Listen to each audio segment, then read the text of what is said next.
Assalamualaikum warahmatullahi wabarakatuh.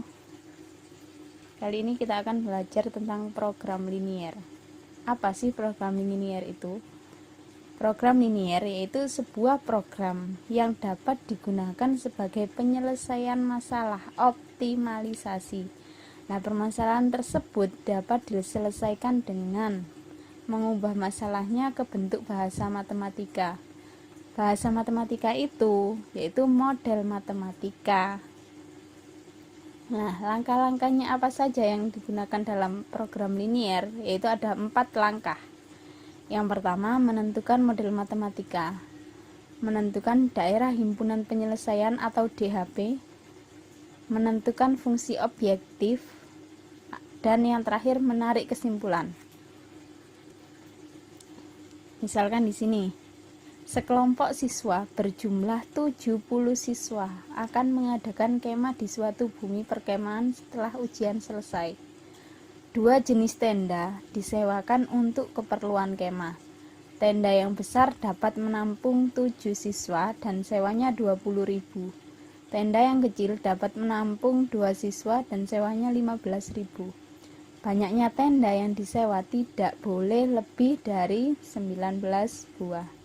Berapakah banyaknya tenda besar dan tenda kecil yang harus disewa agar biaya sekecil mungkin? Oke, langkah yang pertama yaitu menentukan model matematika. Kita misalkan dulu. Dari soal ini, lihat pertanyaannya. Dia kan yang ditanyakan berapa banyak tenda besar dan tenda kecil yang harus disewa. Berarti di sini kita misalkan sebuah tenda besar itu sebagai X dan tenda kecil itu sebagai Y. Kalau sudah kita temukan pemisalannya, kita buat tabelnya untuk mempermudah. Dari soal itu, pernyataannya yang diketahui itu apa saja? Nah, di sini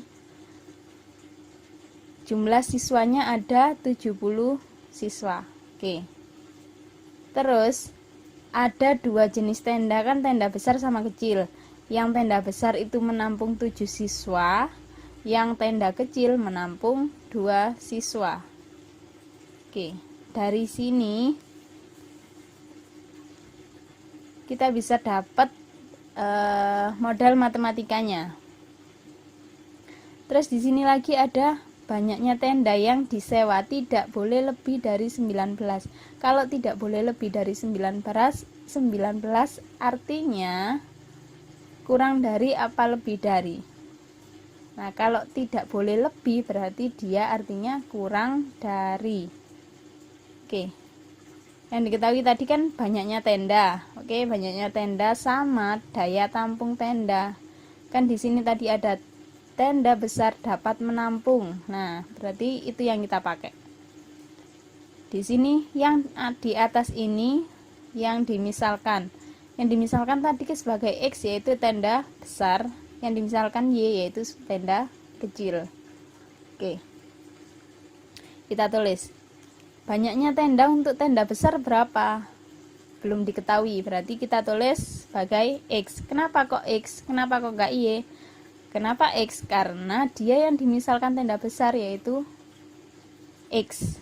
Jadi di sini tulis X.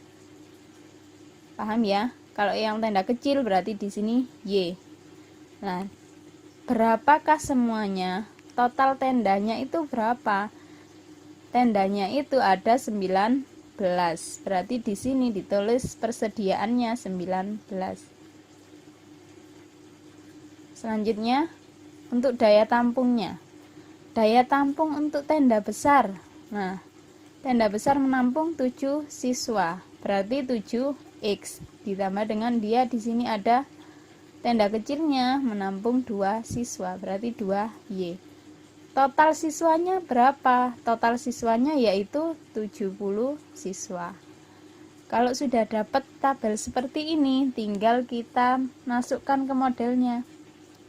Tinggal dijumlahkan X tambah Y. Di sini kan kata-katanya tidak boleh lebih dari, berarti tandanya kurang dari sama dengan.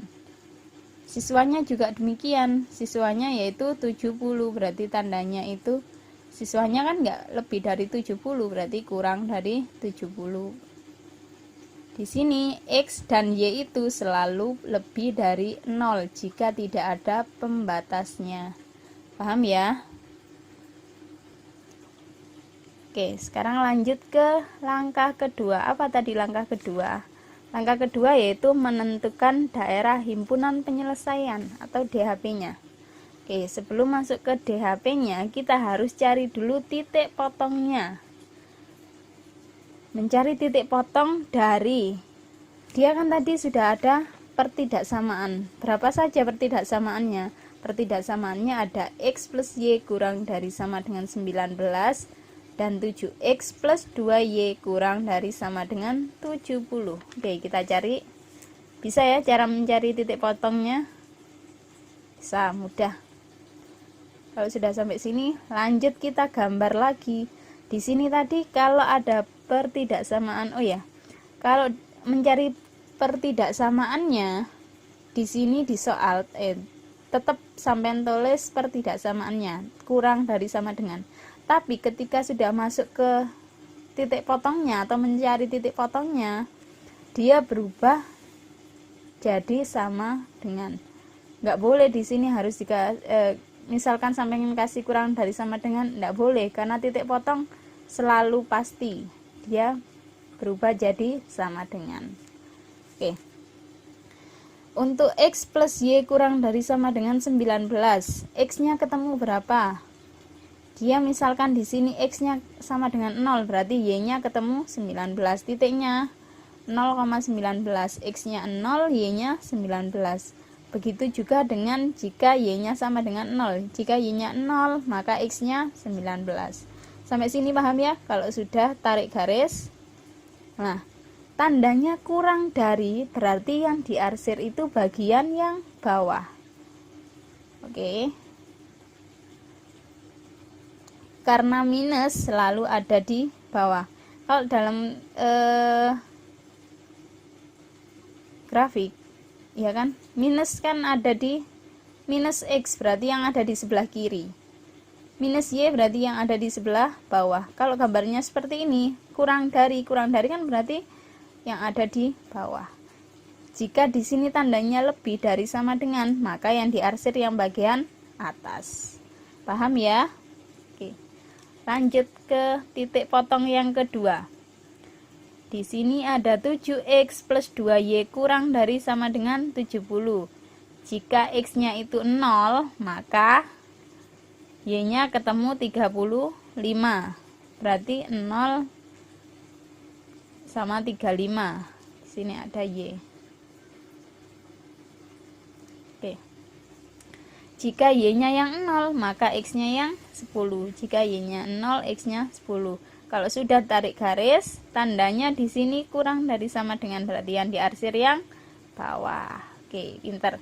Yang ketiga tadi modelnya itu X lebih dari sama dengan 0. Kalau X lebih dari sama dengan 0, gambarnya seperti apa sih? Nah, tempatnya X itu kan ada di kiri sama di kanan. Kalau X lebih dari 0, berarti ada 0, 1, 2, 3, 4, dan seterusnya. Nah, di situ angka-angkanya itu positif apa negatif? Kalau lebih dari 0 berarti kan positif. Wilayah X yang positif, dia ada di sebelah kanan. Berarti atas sampai bawah ini, yang sebelah kanan nilainya X lebih dari sama dengan 0. Nah, kalau Y lebih dari sama dengan 0. Nah, Y lebih dari sama dengan 0, berarti yang diarsir yang ke atas. Paham ya? Nah, dari semuanya itu kalau mencari DHP-nya, kita jadikan satu gambar. Maaf ya, enggak punya pulpen warna, jadi gambarnya numpuk. Oke, dari semua gambar, jika dijadikan satu, ketemulah DHP-nya ini. DHP yaitu dari semua arsiran yang paling memenuhi. Kalau ini tadi kan ke bawah sini, kalau ini kan ke sini. Istilahnya didolei sing paling rempek gambare. Kan posisinya ada di sini. Kalau sudah, sampean tebali dan ditulisi DHP biar sampean tahu. Nah, kalau sudah tahu DHP-nya, langkah ketiga nanti mencari fungsi objektif. Fungsi objektif yaitu fungsi kendala atau yang biasa disebut yang ditanyakan. Oke. Ini kalau sudah, sampean kasih titik-titiknya. Di sini ada titik sudut A, B, C sama D. A kan sudah jelas ya, 0,0. Berarti titik sudutnya 0,0. Yang B-nya di sini X-nya 10, Y-nya 0. Ditulis di sini. Yang C-nya itu berapa? Kan belum diketahui. Ini kosongi dulu. Yang C kosongi dulu. Yang D di sini ada X-nya 0, Y-nya 19. Tulis di sini. Paham ya? Oke, langkah selanjutnya, sampean cara mencari titik sudut C dengan menggunakan eliminasi dan substitusi. Masih ingat kan eliminasi sama substitusi? Nah, model matematikanya tadi ada X plus Y kurang dari sama dengan 19. 7X plus 2Y kurang dari sama dengan 70. Angka yang terbesar kita taruh di atas biar nanti ketemunya hasilnya itu positif. Oke, ada 7X plus 2Y. Kalau mencari nilai, jangan ada tanda pertidaksamaan. Dia harus berubah jadi persamaan. Oke. Nah, ini kan model matematikanya tadi. Biar bisa dicari nilainya, kita harus mengeliminasi dulu. Mau menghilangkan X-nya dulu boleh, mau menghilangkan Y-nya dulu juga boleh. Di sini saya akan menghilangkan Y-nya dulu. Berarti kita mencari nilai X-nya dulu. Di sini ada 7, di sini ada 2. Berarti kita cari angka yang terkecil. Biar hilang kita cari 2Y. Berarti di sini dikalikan 2. Oke, sampai sini paham ya? Nilai X-nya ketemu 6,4, berarti ditulis di sini 6,4. Terus lagi Y-nya 12,6, ditulis di sini 12,6. Paham? Langkah selanjutnya yaitu menentukan fungsi objektif. Yang ketiga. Nah, fungsi objektif itu yang mana sih? Dari soal ini tadi, yang belum kita masukkan yaitu yang memuat sewa. Oke. Sewanya yaitu untuk tenda besar 20.000, untuk tenda yang kecil 15.000. Berarti kita nanti fungsi objektifnya kan di sini berapakah banyak tenda besar dan tenda kecil yang harus disewa agar biaya sekecil mungkin. Nilainya nanti paling kecil. Jadi kita fungsi objektifnya ketemu 20.000 X ditambah 15.000 Y. Oke. Fungsi objektif atau fungsi kendala dilambangkan dengan Z. Kita tulis di sini 20.000 X tambah 15.000 Y. Oke. Oke. Titiknya 0,0 berarti X-nya yang ada di sini diganti dengan 0. Y-nya di sini juga diganti dengan 0. 20.000 dikalikan 0 hasilnya 0. Ditambah 15.000 dikali 0 hasilnya juga 0. 0 ditambah 0 hasilnya sama dengan 0. Paham ya? Oke, lanjut yang B. Yang B di sini X-nya itu bernilai 10, Y-nya bernilai 0. Berarti yang ada di fungsi objektif